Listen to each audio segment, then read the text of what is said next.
पकौड़ा तल लो, पकौड़ा तल लो। फिर आपने कहा पान की दुकान लगा लो, पान की दुकान लगा लो। अगली योजना लेके आएगी कि इस देश के नौजवानों को मुफ्त में 5 करोड़ कटोरा बांटा जाएगा। भीख मांगो योजना, भीख मांगो योजना लाने का काम ये लोग करेंगे। इनका बजट पड़ रहा था मान्यवर, जेलों को भी इन्होंने कम बजट दिया। अरे जेल का बजट तो बढ़ा दीजिए, 300 करोड़ रुपए जेल का बजट बढ़ा दीजिए। अरे अभी हमको जेल में भेजा है, कल तुमको जेल में आना है, तुम सबको जेल में आना है। जेल का बजट बढ़ा, जितना जेल में डालोगे मैं आपसे कहना चाहता हूं, जितना जेल में डालोगे उतना गर्त में जाओगे। जिसने भी ये राजनीति की है उसका समापन हो गया है। अभी 240 पे पहुंचे हो, कल 24 पे पहुंचोगे, इसके बाद 2 पे भी आओगे। आप कहते हैं आप दुनिया की 5वीं बड़ी अर्थव्यवस्था है, 5वीं बड़ी अर्थव्यवस्था है। अरे ये तो सच्चाई बताइए कि ये 5वीं बड़ी अर्थव्यवस्था किसके लिए है? आपने चंद पूंजीपतियों का 16 लाख करोड़ रुपए माफ किया, ये इस देश की सच्चाई है। आपने 16 लाख करोड़ रुपए पूंजीपतियों का माफ किया। आपने 14 देश के प्रधानमंत्रियों ने जितना कर्जा लिया उससे दोगुना कर्जा अकेले आपकी सरकार ने लिया। आपने 150 लाख करोड़ रुपए कर्जा लेने का काम किया, देश को कर्ज में डुबाने का काम किया।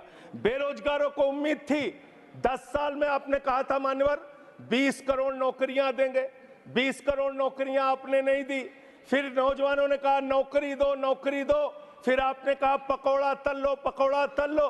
फिर आपने कहा पान की दुकान लगा लो, पान की दुकान लगा लो। फिर आपने कहा 4 साल की नौकरी कर लो सेना में, 4 साल की नौकरी। मैं मान्यवर आपके माध्यम से भारत के प्रधानमंत्री से बड़ी विनम्रता पूर्वक पूछना चाहता हूं, देश के प्रधानमंत्री को 73 साल की उम्र में तीसरी बार प्रधानमंत्री बनना है, लेकिन किसान का बेटा नौजवान सेना में 4 साल की नौकरी करेगा, ये भेदभाव क्यों है? मैं पूछना चाहता हूं। आज अब मुझे लगता है एक ही योजना बाकी रह गई है मान्यवर, वो योजना है कि हमारी भारत की सरकार, आदरणीय नरेंद्र मोदी जी की सरकार अगली योजना लेके आएगी कि इस देश के नौजवानों को मुफ्त में 5 करोड़ कटोरा बांटा जाएगा। भीख मांगो योजना, भीख मांगो योजना लाने का काम ये लोग करेंगे। मान्यवर इस देश में आपने अर्थव्यवस्था को लेकर कहा 5वीं बड़ी अर्थव्यवस्था है। वो 5वीं बड़ी अर्थव्यवस्था का लाभ किसको मिल रहा है? आपके चंद पूंजीपति मित्रों को, जिसका 16 लाख करोड़ रुपए आपने माफ किया। मान्यवर मैं बड़ी विनम्रता पूर्वक आपके माध्यम से पूछना चाहता हूं, क्या इस देश की अर्थव्यवस्था में रेहड़ी पटरी वालों का कोई योगदान नहीं? जो 10 करोड़ रेहड़ी पटरी वाले पूरे देश में हैं, उनका कोई योगदान नहीं है क्या मान्यवर? वो भी सरकार को टैक्स भरते हैं। आपकी सरकार उनको भी फूटी आंख से देखना नहीं चाहती। आपने रेहड़ी पटरी वालों को कहा अपने नाम के आगे नेम प्लेट लगाओ, अपने नाम के आगे नेम प्लेट लगाओ। हिंदू हो कि मुसलमान, दलित हो कि पिछड़े, आदिवासी हो, क्या हो ये बताओ।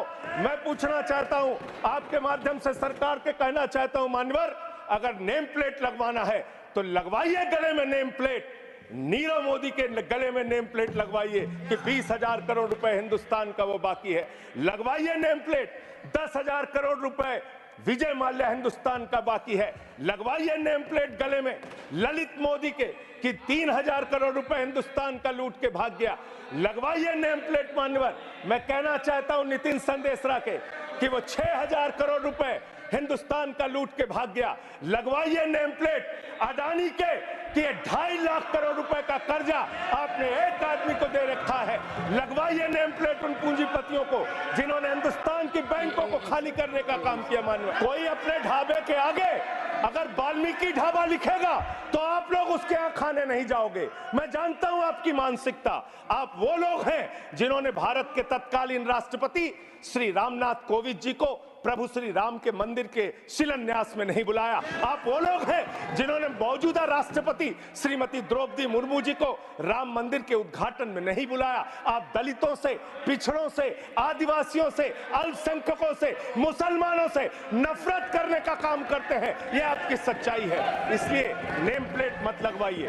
नेम प्लेट लगवाना है तो जिन्होंने देश की बैंकों को लूटा है उनका नेम प्लेट लगवाइए। इन लोगों से कहा शिक्षा से इनका कोई लेना देना नहीं है, शिक्षा से इनका कोई लेना देना नहीं। मान्यवर, क्यों लेना देना नहीं है?